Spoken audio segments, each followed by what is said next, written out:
Bien, estoy compartiendo el libro de Éxodo. El libro de Éxodo tiene una conexión especial con el libro de Hebreos, aquí.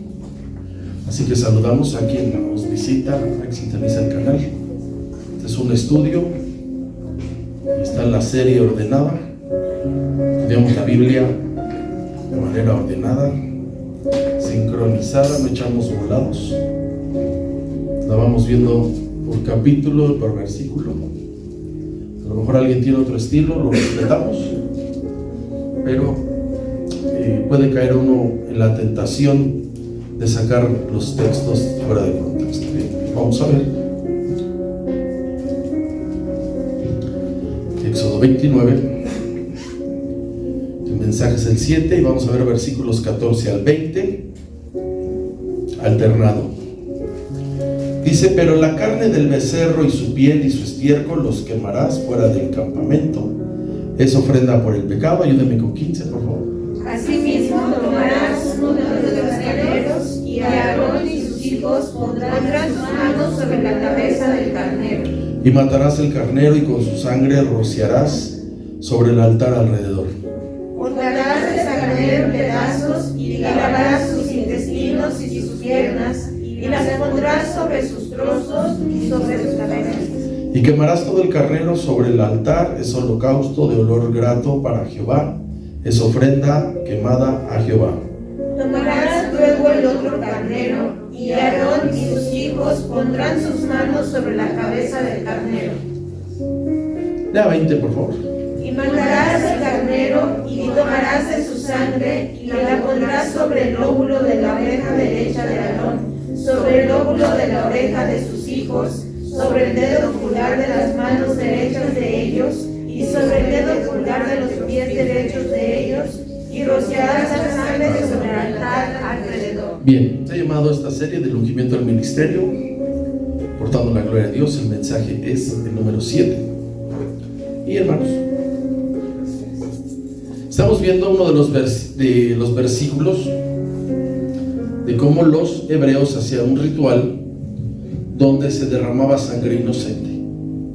Y estamos visitando la carta de los hebreos muchas veces, que clarifica el ritual hebreo. Mire que muchos hemos cometido el error de regalarle a personas que discipulamos un Nuevo Testamento, y no es lo mejor. No es lo mejor. Ya cuando estás discipulando a alguien, para evangelizar es bueno, pero ya para discipular a alguien es la Biblia, porque la Biblia se tiene que leer de tapa a tapa. Porque usted no compra un libro y dice: voy a empezar a leer del capítulo 6, porque los otros 5 no los va a entender. Entonces la Biblia se lee así. La Biblia es así. Es de Génesis a Apocalipsis. Te dice: este año voy a empezar de tal libro, no lo haga. Hágalo desde un inicio.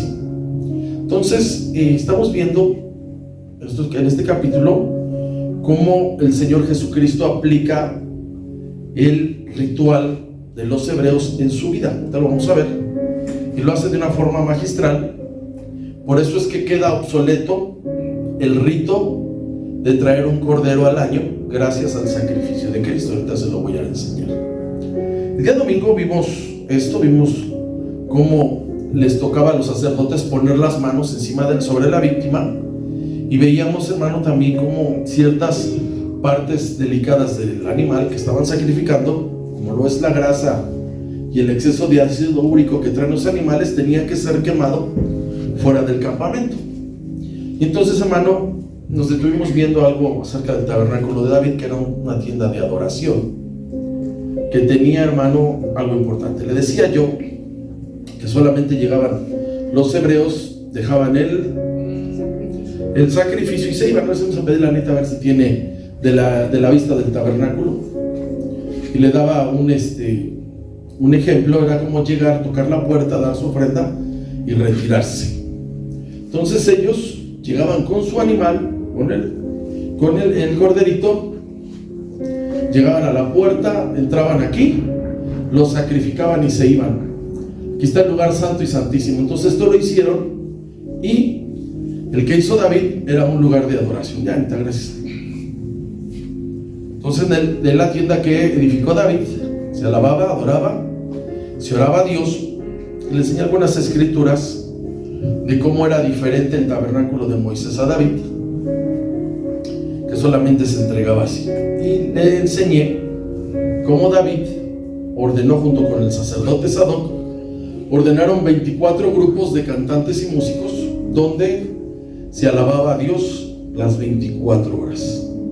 Y les comenté algo, hermano, y que hubo una restauración de la alabanza en los años 80s y 90s, cosa que no se veía en ninguna parte del mundo.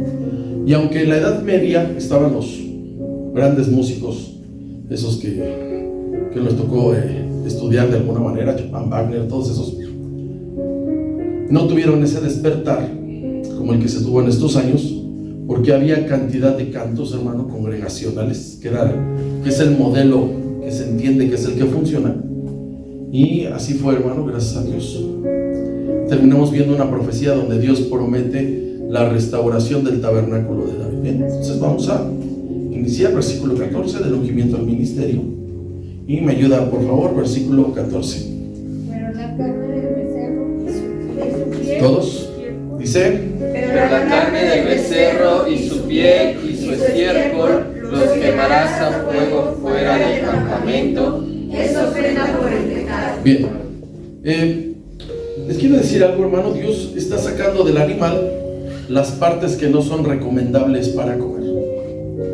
¿Por qué nosotros, hermano, ya con toda la información que tenemos, por qué no se recomienda comer tanto el pollo Kentucky? Porque trae muchas, ¿qué? No sabe. Les inyectan esos pollos Hormonas. para que crezcan rápido, un pollito de esos que nace y para el mes ya está así. Y entonces esas, ¿a dónde caen? En este bello cuerpo.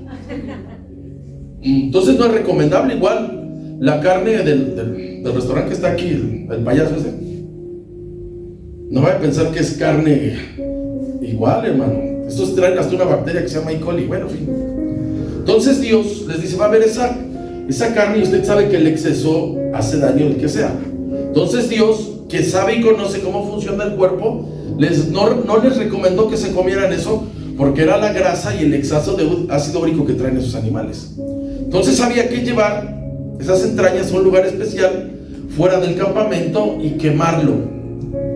Ahora vamos a ver lo profético de cómo el Señor Jesucristo, cuando realiza la obra redentora, lo hace fuera de Jerusalén. Él es procesado dentro de Jerusalén, pero ya su vida la entrega fuera de Jerusalén. Vamos a Hebreos 13. Vea cómo el Señor Jesucristo aplica esto, hermano, porque Él es el Cordero de Dios y Él es el que está siendo sacrificado. Solamente, hermano, quiero que entienda la fusión que hay de Éxodo a Hebreo. En Éxodo está el ritual y en Hebreos está la explicación de todo lo que hacían ellos. Por eso muchos no lo entienden, porque esta carta está dirigida a los hebreos, a los que conocían el ritual. Usted y yo, hermano, tal vez hasta apenas estamos viendo el ritual a detalle de lo que era sacrificar un cordero. Ya está ahí, 13 de Hebreos. Dice el 11, perdón. Dice así: porque los cuerpos de aquellos animales cuya sangre a causa del pecado es introducida en el santuario por el sumo sacerdote, son quemados, dice, ¿cómo? Fuera del campamento. Tenían que sacar las partes que ya leímos. Dice el 12, léalo por favor.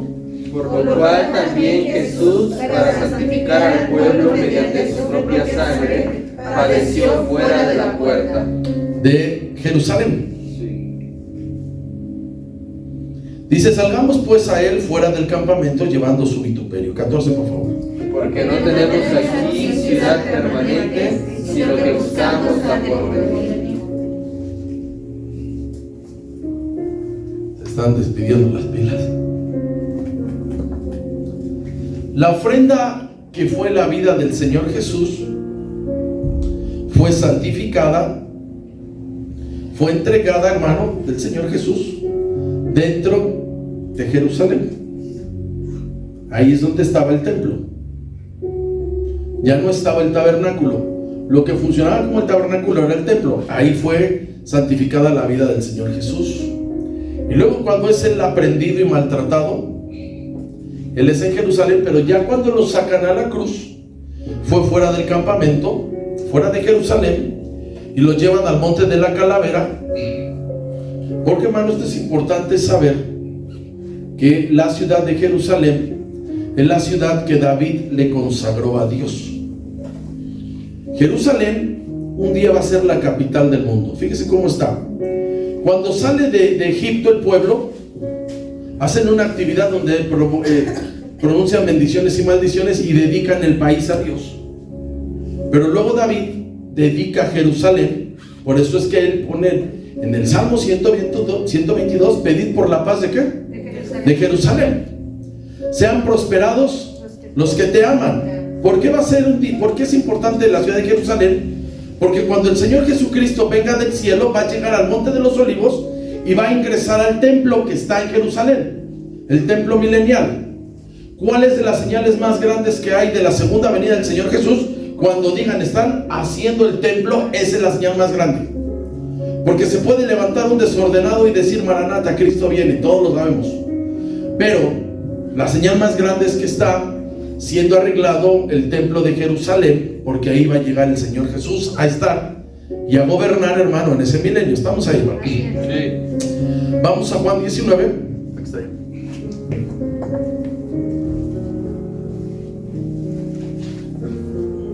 Juan 19.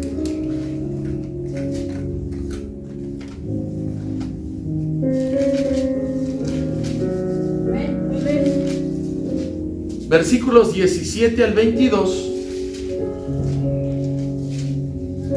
Está el Señor ya en la cruz. Está saliendo hacia el Gólgota. Lo van a subir a la cruz fuera de Jerusalén. Dice así el 17. Dice el 17, 19, 17. Y él, cargando su cruz, salió al lugar llamado de la calavera, y en hebreo es el Gólgota. No fue en Jerusalén donde él entrega su vida, fuera del campamento. Y allí le crucificaron, y con él a otros dos, uno a cada lado y Jesús en medio. Y vea, hermano, lo que sucede. Dice, y escribió también Pilato un título que puso sobre la cruz, el cual decía, Jesús Nazareno, ¿qué dice? Pero está abreviado. Por eso cuando usted ha visto que está una cruz y dice INRI, está abreviado. ¿Qué es lo que quiere decir aquí? Jesús Nazareno, Rey de los judíos. Y muchos de los judíos leyeron este título porque el lugar donde Jesús fue crucificado estaba cerca de la ciudad, hablando de Jerusalén, y el título estaba escrito en hebreo, en griego y en latín. Y miren lo que hicieron estos. Le dijeron a Pilato, los principales sacerdotes de los judíos, no escribas Rey de los judíos, sino que él dijo, yo soy el Rey de los judíos. Y respondió Pilato y los atendió bien padre. ¿Y qué dijo? ¿Qué les dijo? ¿Se pueden largar, por favor? ¿Pueden cerrar la puerta por fuera? Y me saludan a nunca vuelvas. Órale. 22. Pilato dijo, lo que he escrito, lo he escrito. Aquí está, hermano, como el Señor procesado en Jerusalén y muerto fuera de Jerusalén. Entonces, hermano, sí es bueno que sepamos esto, que Jerusalén es la ciudad del gran rey. Si usted escucha noticias de Israel y escucha usted Israel, le ha puesto Tel Aviv como nombre de ciudad moderna, pero Jerusalén de la ciudad antigua, y todavía guarda y conservan aún algunas puertas. Ahí está el muro de los lamentos. Para nosotros es importante, hermano, siempre saber qué está pasando allá. ¿Está ahí, hermano? Entonces ahí en el Gólgota es donde sucedió la culminación, la muerte del Señor Jesucristo. Y ahora hay que entender, si Él está siendo el Cordero de Dios, figurando a los corderitos que ellos llevaban, entonces la cruz es el altar. El Señor no fue a ser sacrificado en el altar de bronce. Él fue sacrificado en un altar llamado cruz. Ahí pagó el precio por el pecado de la humanidad. Y quiero decirle esto, que Él lo sabía. Él sabía en dónde iba a morir, dónde iba a entregar su vida. Él sabía de mucho tiempo que Él tenía que entregar su vida. La misma María, cuando están en las bodas de Caná, les dice, se les acabó el vino, y el Señor para rápido le dijo, ¿qué traes conmigo, mujer? No ha llegado, dice, mi hora, porque Él sabía todo lo que iba a suceder. Entonces, mire, hermano, vamos a Juan 3, capítulo 3. Cómo el Señor Jesús sabía cuál iba a ser el altar del sacrificio de su vida. Acuérdese que Él es el Cordero de Dios.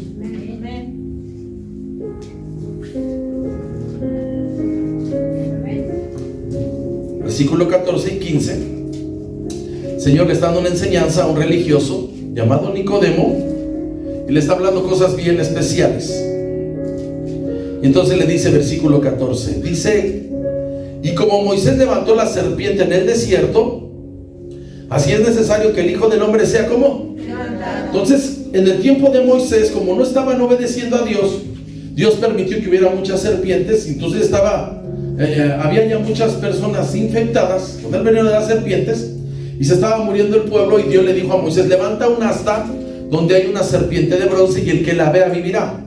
El Señor está tomando esa figura alegórica y está diciendo que Él va a ser levantado en un asta llamada cruz para que todo aquel que lo vea viva. Dice el 14: y como Moisés levantó la serpiente en el desierto, así es necesario que el Hijo del Hombre sea levantado. Y está ahí versículo 15, si lo lee por favor. Para que todo aquel que en Él cree no se pierda, mas tenga vida eterna. Amén. ¿Qué tiene la cruz? La cruz no la adoramos, la hemos ocupado, hermano, para hacer algunas representaciones. No adoramos, dicen, tienen una cruz ahí, nada más es para hacer algunas representaciones. Luego la ponemos y hasta da pendiente que alguien se vaya a persignar. Como dicen, estaba cerca del lado del bus, ya ven que no hay hombre más santo aquí, ¿sí o no? Es el único que se ha subido a tocar con los pies descalzos. El lugar donde él está es santo y se quita sus guaranaic.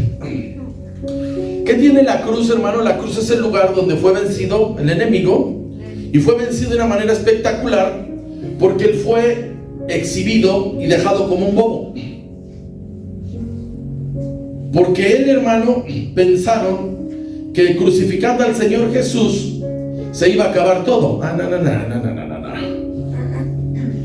Después él resucita. La cruz, hermano, para que se entienda, era la ratonera. Y cuando pensó que el Señor estaba crucificado, el Señor desciende, hermano, le quita las llaves y resucita. Y queda evidenciado como lo que es, como un bobo. ¿Dónde fue todo esto? Fuera de Jerusalén, para que se cumplieran las escrituras, porque la cuestión está así. El enemigo vence a Adán y a Eva porque ellos le dan el derecho, le gana al diablo con la desobediencia. Y la manera de recuperar lo que se había perdido era por medio de la obediencia. Por eso es que la Biblia habla del postrer Adán y del primer Adán. Cristo es el postrer Adán que hizo la obra de recuperar lo que se había perdido. Entonces Dios todo lo hace legal. Nada de que hubo un arreglo en el oscurito, agarraron al diablo de la cola y lo aventaron al último del universo para que se enderrame el infierno. Había que vencerlo. Y lo venció el Señor Jesús por su obediencia. Entonces Dios el Padre le permite tener la muerte de cruz, la muerte más horrenda, para recuperar lo que se había perdido. Dígame que eso se entiende. Sí. Gloria a Dios. Amén. Lucas 19.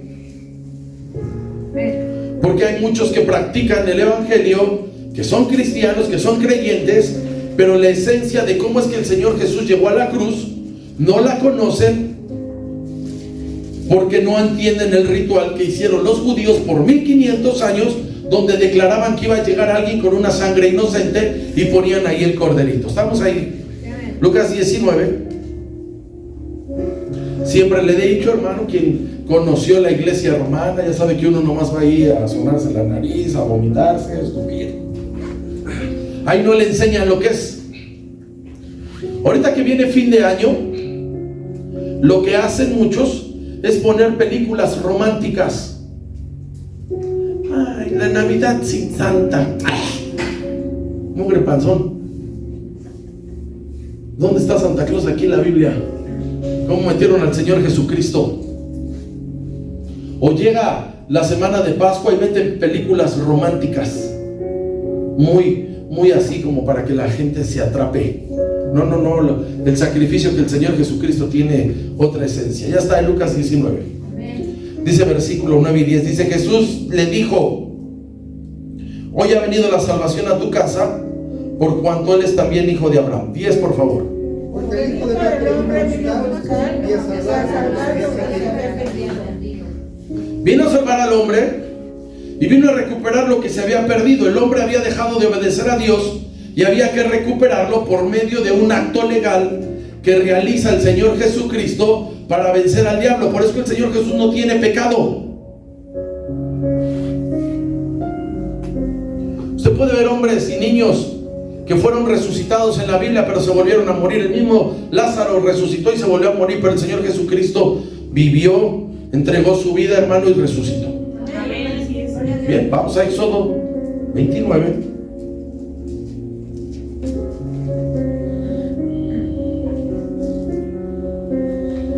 Aquí está el ritual que practicaron los judíos por muchos años, que anunciaba el sacrificio de un cordero. Dice versículo 15. Dice: así tomarás uno de los carneros y Aarón y sus hijos pondrán sus manos sobre ¿dónde? Lo van a sacrificar. Y matarás al carnero y con su sangre rociarás sobre él el altar alrededor. Cortarás el carnero en pedazos y lo lavarás, sus intestinos, sus piernas, y las pondrán sobre sus trozos y sobre su cabeza. Quemarás todo el carnero sobre el altar. Es holocausto de olor grato para Jehová, es ofrenda quemada a Jehová. 19, por favor. Tomarás luego el otro carnero y Aarón y sus hijos pondrán sus manos sobre la cabeza del carnero. Este es un ritual, hermano, quiero que lo entienda. Nosotros, la iglesia de Cristo, no lo practicamos porque Cristo lo hizo. Entonces aquí están los pasos en la forma que tenían que sacrificar a esos pobres animales, que esos animales derramaban su sangre. Ahora fíjese lo que le voy a decir. Es Dios quien instituye el modelo para que el hombre sea redimido, porque el hombre es pecador. El hombre es pecador. Si usted dice: yo no hago nada, usted no hace nada a lo mejor, pero aquí y hasta luego se le sale decir: la verdad soy bien mal pensado. Y de aquí baja aquí. Entonces Dios instituye la sangre de cómo debe de ser usada. La sangre, Dios la instituyó como medio de reconciliación para la redención del hombre. Le voy a dar un ejemplo que usted conoce. La palabra dice en Génesis 4 que llegó el tiempo de presentar una ofrenda, y dice que Caín y Abel presentaron una ofrenda y que Dios se agradó de la ofrenda de Abel y la de Caín no. Y Caín llevó de lo mejor y Abel llevó de lo mejor. ¿Cuál fue la diferencia? Que Abel llevó porque sacrificó unas ovejas, le presentó sangre a Dios. ¿Estamos ahí? ¿Lo conoce? Vaya a decir que no.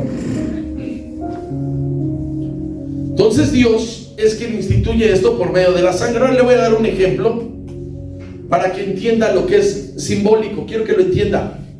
Por eso se sacrificaban esos animalitos, porque era simbólico el derramar sangre. Le voy a dar dos ejemplos simbólicos que usted debe de conocer. Cuando dos países están en guerra y cuando uno se rinde, o sea, cuando dice muere y se hace al fuego, ¿qué saca? ¿Una qué? Una blanca. ¿Ya? Si saca otra, no va a querer decir otra cosa, ¿verdad? Si saca una pancarta y dice: nos vamos a rajar y a la primera que soltemos los vamos a... Entonces, para que ella cese al fuego, ¿qué sacan? ¿Una bandera qué? Blanca. Blanca. Y el otro es más coloquial. Usted sabe que cuando están en el boxeo y le están dando a un boxeador bien duro, ¿qué hace su entrenador cuando ya avienta la toalla? Ya si es más honesto, va y le dice el manager al boxeador: bueno, si lo matas, empatas, ¿no? Para que vean la tranquiliza que le están dando. Entonces, ¿qué avienta el manager? ¿La qué? Entonces quiere decir que ¿qué? Aquí Dios está usando la sangre para redención. ¿Me voy dando a entender? ¿Ya se entiende, hermano, por qué Dios pide sangre? Para estar en reconciliación con Él. Y por eso, hermano, debemos entender que Dios, si algo de lo primero que hay en la palabra que Dios prohíbe, hermano, es comer sangre. El ritual que realizan los toreros, ya cuando vence el torero al toro, ¿qué hace con la sangre? Se la bebe. Y ciertos ritos bajos está prohibido. Si usted dice, bueno, yo nada más me la como en moronga, pues también arrepiéntase. Porque Dios, hermano, indica que la sangre sirve para redimir, no para alimentarse. Si usted ha visto la palabra, ve ahí en Levítico cómo Dios prohibió, hermano, estos animales sí se pueden comer y estos no, y entre los que no se puede comer en esa época estaba el cerdo. Híjole, qué difícil debe ser. Ya no podría llegar uno y decirle ahí al paisa, échame uno de cuero delgado, ¿verdad? ¿Estamos ahí? Ahí le va. ¿Por qué sacrificaban a los animales? Porque era un rito, hermano, para que hubiera derramamiento de sangre, porque el hombre es pecador y se iba a presentar delante de Dios. Así fue el rito de la consagración de Aarón y sus hijos para ministrar delante de Dios. O sea, el mismo sacerdote, antes de ministrar al pueblo, ellos ponían sus ofrendas y ponían los animales y los sacrificaban, porque también los sacerdotes somos pecadores. Estamos ahí, hermano, versículo 19. Fíjese cómo está. Fíjese cómo tenían que hacer ellos antes de que ministrara el pueblo. Dice así: tomarás luego el otro carnero, y Aarón y sus hijos pondrán sus manos sobre, ¿qué dice? La cabeza del carnero. Porque él va a derramar su sangre, porque la sangre es redención.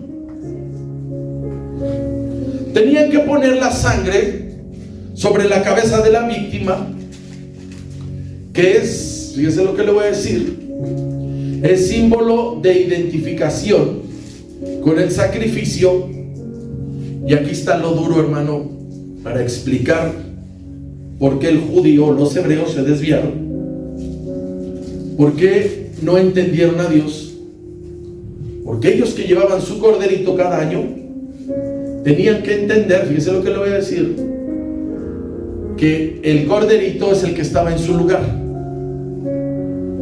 La palabra dice que el hombre es pecador y que debe de morir por sus pecados. Y usted ve, hermano, la ley, y dice ahí que el que robaba había que matar, apedrearlo. El que adulteraba había que apedrearlo. El que secuestraba había que apedrearlo. El que cometía pecados había que sancionarlo. Y Dios instituye el llevar estos animales que tenían que derramar su sangre. ¿Está ahí, hermano? Entonces el que llevaba el animal tenía que pensar que el animal estaba en su lugar y que estaba muriendo por él. Para que se entienda, moría por sus pecados. ¿Qué hacía? Diga, derramar sangre. Derramar sangre. Entonces, lo que Dios estaba anunciando con este rito es la representación que vino a realizar el Señor Jesucristo en la cruz, derramar su sangre. Si usted, hermano, sabe, el Señor Jesús muere de un infarto porque su corazón dejó de bombear sangre, porque Él la derramó. ¿Está ahí, hermano? Entonces vamos a ver Levítico, fíjese. Son de los libros que seguido escucho, y primero de Crónicas, que dicen que les aburre. El libro de Levítico habla de todas las ceremonias que tienen los judíos para acercarse delante de Dios. Entonces este más lo deben de estudiar quienes se dedican a servir. El que nada más está de ocioso no lo va a entender. Fíjese cómo empieza el Señor a hablarle a los levitas, que son los de Aarón, los sacerdotes, y les da indicaciones de lo que tenían que hacer. Estamos ahí, Levítico 1. Dice el versículo 1. Fíjese, hermano, cómo está Moisés escribiendo. Dice: llamó Jehová a Moisés y habló con él.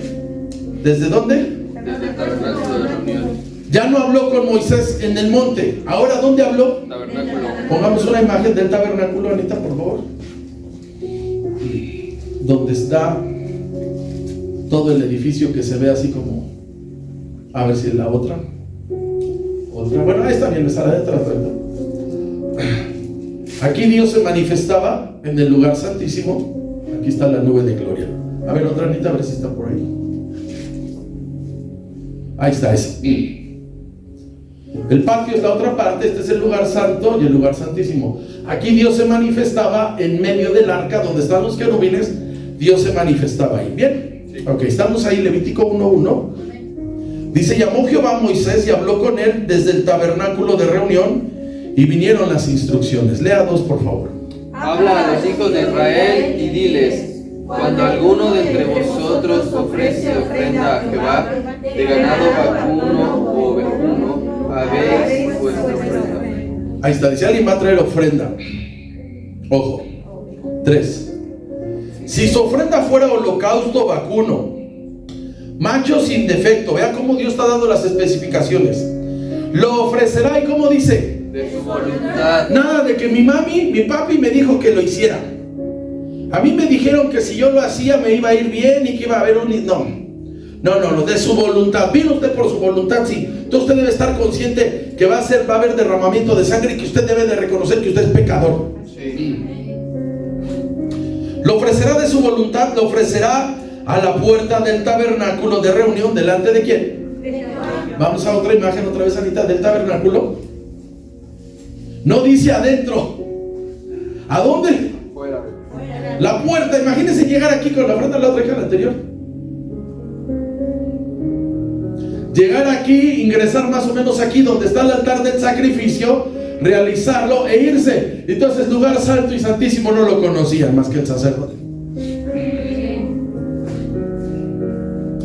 4. Vea, hermano, las indicaciones que se tenían que realizar. 4. Dice: y pondrá su mano, ¿quién? El que está ofrendando, sobre la cabeza del holocausto. ¿Y qué dice ahí, hermano? Será sacado para expiación suya. El que está poniéndose ahí es el animal. Él es el que está derramando su sangre. Entonces él tenía que ser consciente y decir: este se está poniendo en el lugar. Y esto ya lo debe de entender el adorador de una forma personal. Es como cuando nosotros venimos aquí y alguien te dice en casa: ¿para qué tanto a la iglesia? Diga: es personal. Personal. ¿Tú amas a Dios? Sí. Y el otro a lo mejor no lo ama como tú. Oye, pero ya fueron en la mañana.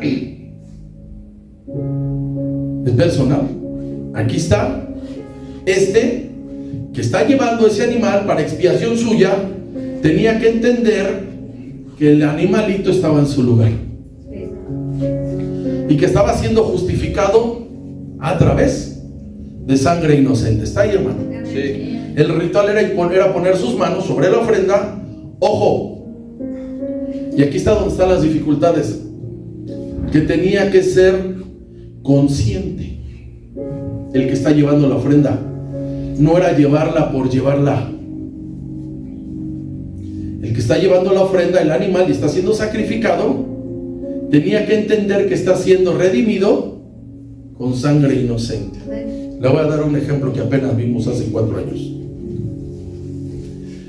Cuando el Señor Jesús fue al templo a sacarlos, los sacó de buena manera o de mala manera. Estaba enojado. Dice que agarró un azote de cuerdas, porque si un día usted dice: mi papá agarró el cinturón, ya valió gorba. Y los sacó del templo a los que vendían los animales, y sacó a los que vendían las monedas, porque se había pervertido la ofrenda. La ofrenda, aquí dice el Señor, que tiene que ser preparada con animales de 1 año. Y bien, nada de que estaba el animalito así de que ya venía por animal. Entonces llegaban al templo y tenían que llevar la ofrenda y decían: lánzate de volada. En el patio de los gentiles hicieron un tianguis. Iban y compraban el animal a 10 veces más caro. Si un animal ahorita, tú dices: yo fui, me costaba 1,000 pesos criarlo, pero en el tianguis costaba 10,000. Por eso el Señor dijo que era una cueva de ladrones, porque se había distorsionado todo. Los ofrendantes no preparaban la ofrenda, no lo hacían consciente, y los otros se encajaban. ¿Estamos ahí, hermano? Sí. Y entonces se distorsionó el rito. Por eso usted puede ver en los profetas que que dice en uno, dice, estoy hastiado de sus sacrificios. Misericordia quiero y no, ¿qué dice? Sacrificio. Porque se había distorsionado. Tenían que llegar ellos conscientes y decir, la verdad, somos pecadores. Y llevar el animal y derramar y decir, sí, Él fue el que pagó el precio. ¿Qué era lo que hacía ese rito? Apuntaba al Señor Jesucristo, que es el Cordero de Dios que quita el pecado. Estamos ahí en Éxodo 29.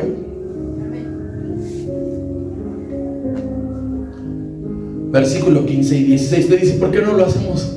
Porque ya lo hizo Cristo. Bueno, usted verá el 10, 11 y 12 caminar gente. ¿Para qué? Si Cristo ya lo hizo todo. Sí, amén. Entran descalzos, con las patas reventadas, las rodillas ensangrentadas. ¿Y para qué si Cristo lo hizo? Dicen aquí indicaciones 15 y 16. Dice, asimismo, tomarás uno de los carneros y Aarón y sus hijos pondrán sus manos sobre la cabeza del carnero. 16. Y matarás el carnero y con su sangre rociarás sobre el altar alrededor. Porque están derramando sangre. Los ofrendantes tenían que entender que ese animal estaba en su lugar, porque los hombres somos pecadores.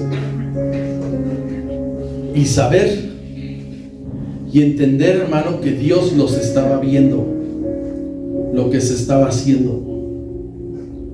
Mire, hermano, para todos el congregarse en cierto momento nos es difícil, por actividades, por tiempo, por distancia, por economía, por salud, por todo. ¿Quién ve, hermano, y le valora ese esfuerzo? Dios es el único. Sí. Es el único que va a decir, este estaba enfermo, este no tenía, este le quedaba lejos, este nunca se quejaba, y ese esfuerzo lo ve Dios, nadie más. Mira, hermano, fue unos bautizos apenas hace poquito, en 1994. Uno, por favor.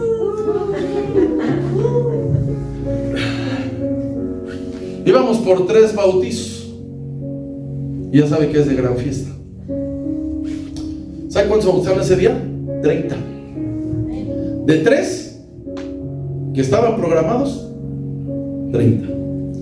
Y bajaron unos hermanos de la Sierra, su fuente, Tehuacán, Puebla. Dice que venían de caminar 4 horas. ¿Cuánto, hermano? 4 horas. Ese día, grande fiesta. Y ese día, hermano, se rebasó el número de los que estábamos. Alimentos multiplicados. ¿Usted cree, hermano, que 2 kilos de bisteces, así, si usted va a la carnicería, alcanzaba para... ¿Quién hace eso? Solamente Dios. ¿Estamos, hermano? Entonces esos que llevaban la ofrenda tenían que ser conscientes, porque Dios es el que ve. Entonces había que entender que el que estaba en su lugar era el animal, y que el que había cuidado la ofrenda, el animalito, y lo había resguardado, Dios es el que estaba viendo. Pero lo más grande, ¿sabe qué, hermano? Que te hace consciente. Por eso se distorsionó el culto hebreo, porque ya nada más lo hacían así. Por eso cuando está la purificación del templo, no es nada más, ay, si ve al Señor enojado, no. Está diciendo, hermano, que esto ya no estaba funcionando, porque Él es el Cordero. Ese ritual indicaba la muerte de un cordero inocente, sin defecto, para redención de los pecados. Ahora, lo que hizo el Señor Jesucristo no se puede explicar en 5 minutos. No se puede. Pero vamos a hacer un esfuerzo. Vamos a Filipenses 2. Porque para nosotros es bien grande, hermano. Y no es esta fecha. ¿Sabe cuál es la mera fiesta estototota de la iglesia de Cristo? La Pascua. La Pascua, hermano, esa es una fiesta. Bueno, hermano, el Viernes Santo, ese es el día de los días, así. Ese día no se debe de hacer nada más que disfrutar, hermano, la victoria de Cristo. Sí. Y cuando llega la resurrección, esas son nuestras fiestas. No lo hacemos al estilo hebreo, porque ya lo hizo Cristo. Mire, hermano, cómo está aquí Filipenses 2. Está el apóstol preso, pero tiene gran inspiración y está reconociendo la obra del Señor Jesucristo. Dice versículo 5. Dice: haya pues en vosotros este sentir que hubo también en Cristo Jesús. Versículo 6. el cual, siendo en forma de Dios, no estimó el ser igual a Dios como cosa a que aferrarse. O sea, el Padre lo designa y Cristo no dijo: Señor, pero no te estás equivocando, yo soy igual que tú.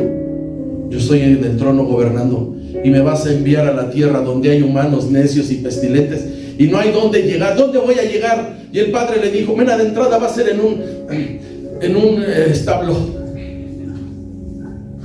En un establo, ahí donde comen los animales. No estimó ser igual que ¿qué? Que Dios. Ese es el nivel de siervo. Dice el 7, sino que se despojó de sí mismo, o sea, de su gloria, de su presencia, tomando forma de siervo, hecho semejante, ¿qué dice?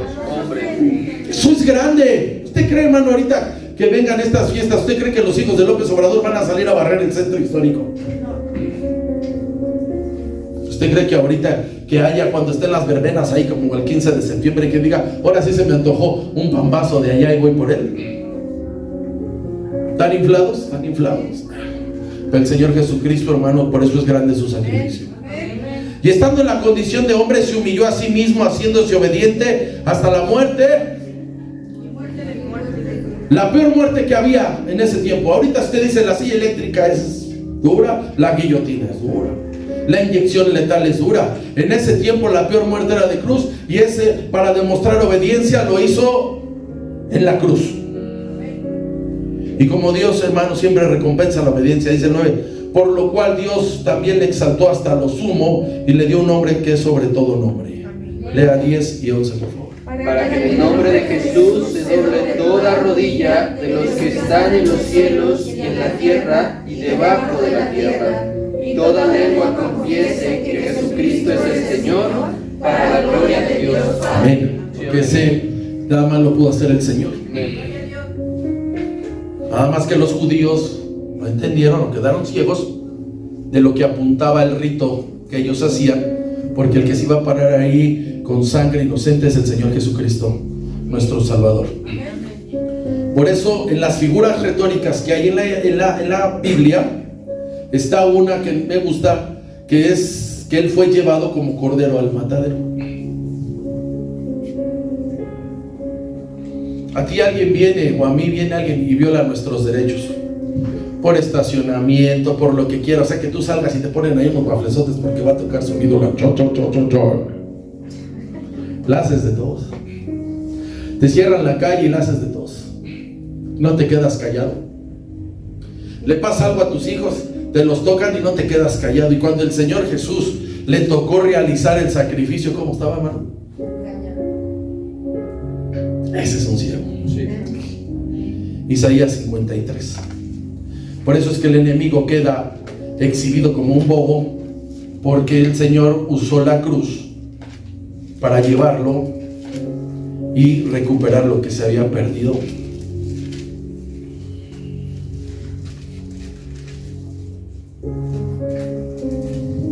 Isaías 53. Vea cómo están dibujando al Señor Jesucristo en su sacrificio. Ya le enseñé, ya le recordé que todos los que están ahí, todos los sacrificios que vea en el Antiguo Testamento apuntaban al del Señor Jesús.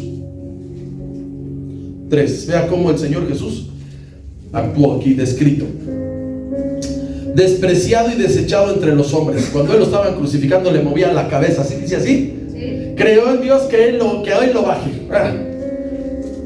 Varón de dolores, experimentado en quebranto, y como que escondimos de Él el rostro, fue menospreciado. ¿Y qué? No lo estimamos. ¿Verdad? Al principio hacía milagros, pero ya después decían: sí, es un blasfemo. Y el Señor callado. ¿Verdad que Pilato le dijo: nada dices de ti? Callado. ¿Eres rey de los judíos? Y le dijo: tú lo has dicho. 4. Ciertamente llevó, aquí está lo que Él hizo por nosotros, nuestras enfermedades, sufrió nuestros dolores, y nosotros le tuvimos por azotado, por herido de Dios y abatido. Es decir, por blasfemo le pasó eso, así decía. Mas Él herido fue por nuestras rebeliones, molido por nuestros pecados. El castigo de nuestra paz fue sobre Él, y por su llaga fuimos nosotros curados. Amén. Aquí está lo que Él está haciendo. Todos nosotros nos descarriamos como ovejas, cada cual se apartó de su camino, mas Jehová, el Señor Jesús, cargó en él el pecado de qué? De todos nosotros. Su sangre inocente pagó el precio. Último, 7, por favor. Ansiando el elegido, no abrió su boca, como cordero fue llevado al matadero, y como oveja delante de sus trasquiladores, enmudeció y no abrió su boca. Porque si algo tiene Dios, hermano, es que Él es estratégico. Dios es estratégico, hermano. No vaya a pensar que Dios hace las cosas con propósito, destino, y dice que su palabra hace lo que Él dice. Entonces el Señor Jesús, ¿cómo estuvo en todo el asunto? Diga, callado. Dice que aún cuando ya lo aprenden, dijo que a los discípulos los dejarán ir. ¿A quién buscas? A Jesús. Aquí estoy, estos déjalos ir.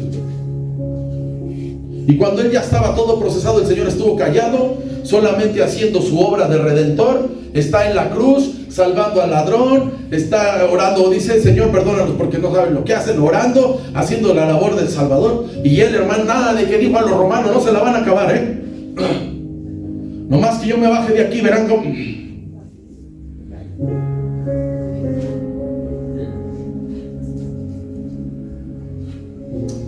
Él es grande. Amén. Gloria a Dios. Por eso cuando usted y yo estamos en la cumbre, como aquí, y no es de números, hermano, es de que disfrutas a tu Dios. Disfrutamos, te la pasamos el domingo. Para hacer 3 cultos el domingo, hermano, se requiere solvencia, hermano. Damos personal, hermanos que quieran y crean. No es fácil. Quien conoce más de una congre sabe que a veces ya nomás el domingo hay un culto. Y hay unos de mega flojera, a las 5 de la tarde es de mega flojera ese. Porque te levantas a la hora que quieras, desayunas a la hora que quieras, comes, te bañas y llegas bien esforzado a las 5 o 6 de la tarde. ¿Por qué, hermano, hemos estado tantos años ya en este ritmo, hermano? Porque te enamoras de Dios y tú ves lo que Él ha hecho. Tú ves la grandeza que Él tiene y Él merece la alabanza. Amén. Gloria a Dios. Vamos al versículo 20. Creo que hoy vamos a empezar temprano el aseo.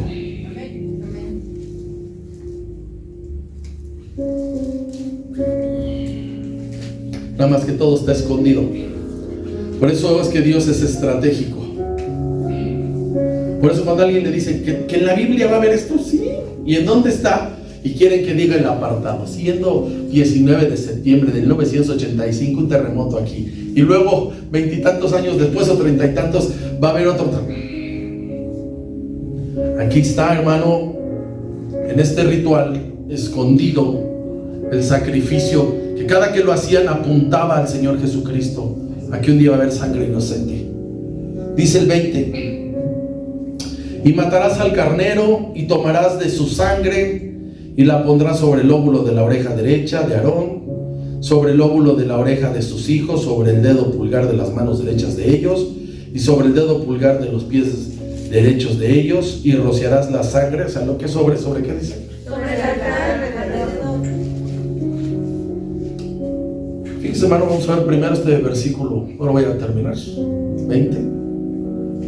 Aquí está la consagración, hasta aquí de estos 20 versículos, de los sacerdotes, porque los están dedicando al ministerio.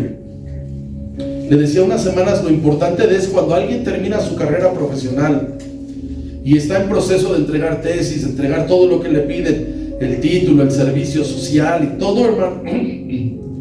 Siempre es importante hacer una ceremonia afuera, por el esfuerzo. Cuanto más aquí adentro. Yo le decía al principio de año, hermano, es algo que queremos instalar en la congregación, de que cada que terminen los jóvenes hagamos algo para agradecer a Dios. Aquí hay una ceremonia de consagración para los sacerdotes, porque se van a dedicar a un oficio, hermano, bien importante. Y le he dicho, hermano, que así como se requieren de los médicos, de los ingenieros, de mecánicos y de todas las personas que fingen o fungen algo en la sociedad, hermano, así son los sacerdotes de importantes. Y aquí están uno. Entonces, para llegar aquí al versículo 20, hay 3 señales proféticas en el cuerpo de los sacerdotes, y todo por medio de artículos que conocemos para que los sacerdotes sean dedicados. Y hay muchas formas. Cuando alguien está igual en una ceremonia de dedicación, ¿cómo se llama? Que te pone la toga y luego, ¿cómo se llama? Y no sé en qué momento dicen a la de 3. ¿Qué quiere decir? Pues que van a llegar a votar todo ahorita. Que dejan de ser estudiantes y pasan a ser profesionistas. Aquí la situación es similar. ¿Qué artículos ya vimos? Número 1, ellos fueron lavados con agua. Estamos en el capítulo 29. Dice el versículo 4. Vea cómo está el ritual. Y llevarás a Aarón y a sus hijos a la puerta del tabernáculo de reunión. ¿Y qué dice? Los lavarás con agua. Le decía yo, hermano, cuando encontrábamos esa figura del agua, para que empiece la vida espiritual de nosotros, los sacerdotes de este tiempo, empezamos con un bautismo en donde diga, en agua. Se lo escogió el Señor. Es tan importante el bautismo en agua que dice que el que creyere y fuere bautizado, dice. Y si alguien dice, hermano, yo no siento de Dios, que no es mi tiempo, no, mira, aquí no es así, aquí no es de tus ganas, de tu tiempo, a como te sientas. El que creyere y fuere bautizado será salvo, y el que no, será condenado, dice así, ¿sí o no? Sí. El bautismo en agua es la inscripción en el cielo. Cuando te apunten en el libro de la vida es porque dice, este está bautizado en agua, mientras cuando busquen dice, no, siempre anduvo diciendo que no era su tiempo. Entonces, hermano, acuérdese que el agua es la figura retórica del reino que indica limpieza y un nuevo comienzo. Cuando lo sumergimos, estamos enterrando al viejo hombre y está saliendo al nuevo. Estamos ahí. Número 2. ¿Qué más le pasó a los sacerdotes? Fueron vestidos con una vestimenta que tenía belleza y tenía gloria. Acuérdese que vimos las 6 piezas de las que estaba completa, y la primera que vimos era el cinturón, que era de oro, que tiene que ver con el servicio. Y la tela de las vestiduras era de lino fino.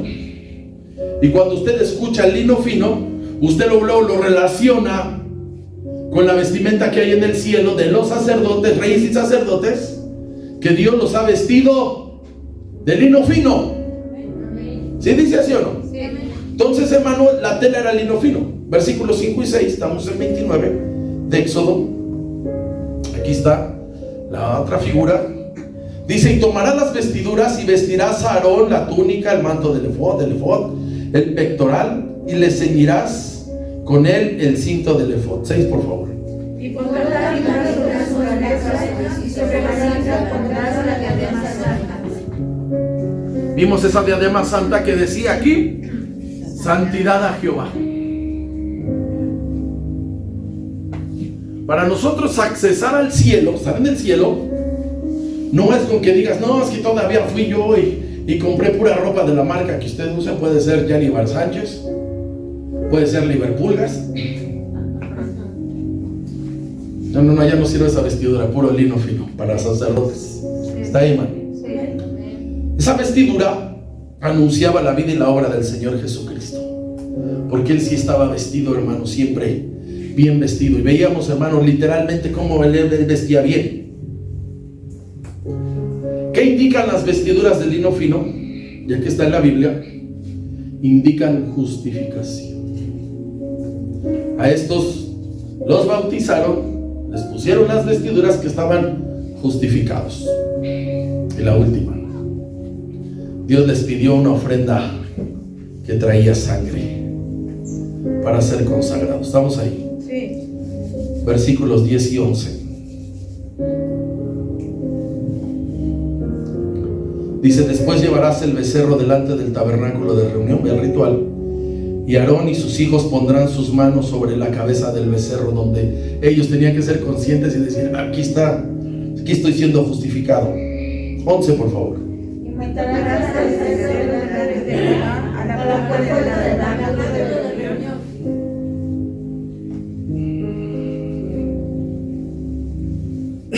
Todo bien escondidito.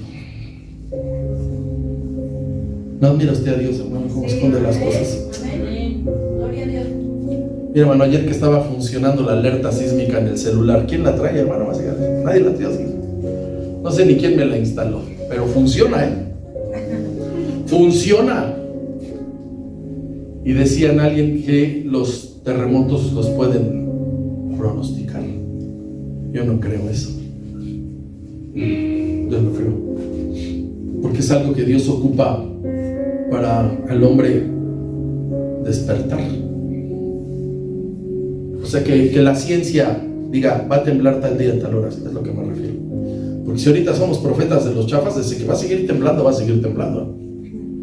Bueno, ni soy profeta, mañana es sábado, ¿sí o no? Lo declaro. Y como a esta hora usted tal vez ya esté con su tercera taza de café.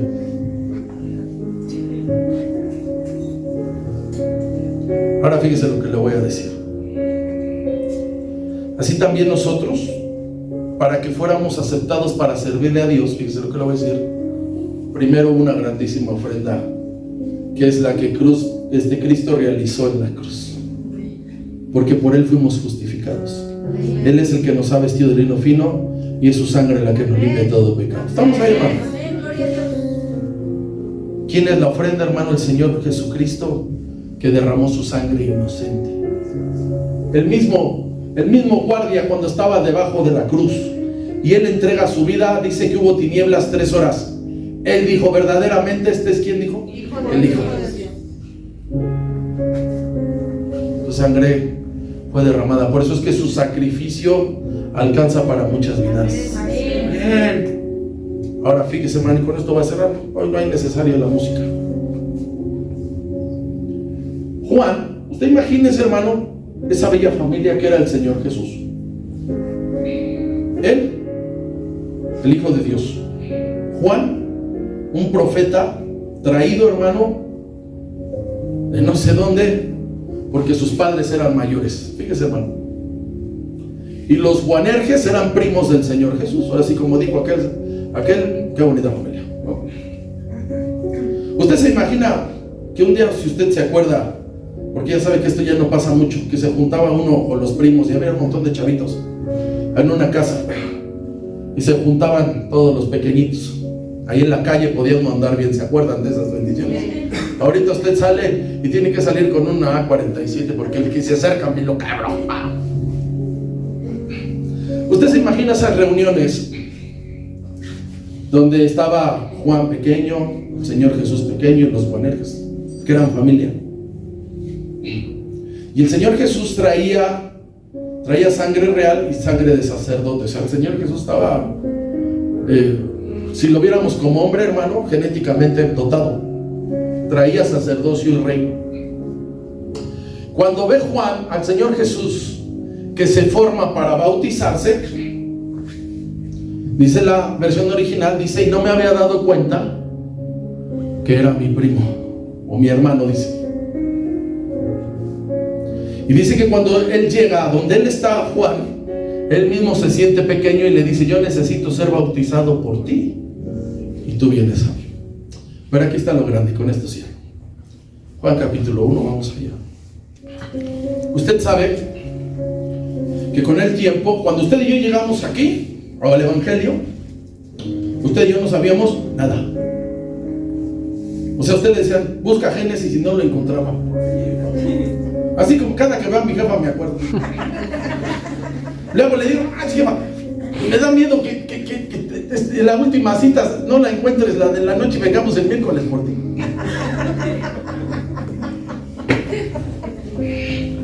Porque no sabíamos nada. Y con el tiempo, hermano, y con el paso de los años, tú conectas, ¿va? O sea, cuando tú ya estás sentado ahí, cuando yo estoy sentado ahí con todas mis ganas y está alguien que no sea yo, el que habla, hermano, yo recibo porque conecto años, momentos y situaciones. Juan el Bautista, que anduvieron desde pequeños el Señor Jesús y él, y luego Juan el Bautista con su humildad dijo que no era digno de desatar postrado la correa de ¿qué? Su calzado. Y era, hermano, su primo de edad, porque nada más era Juan 6 meses más pequeño.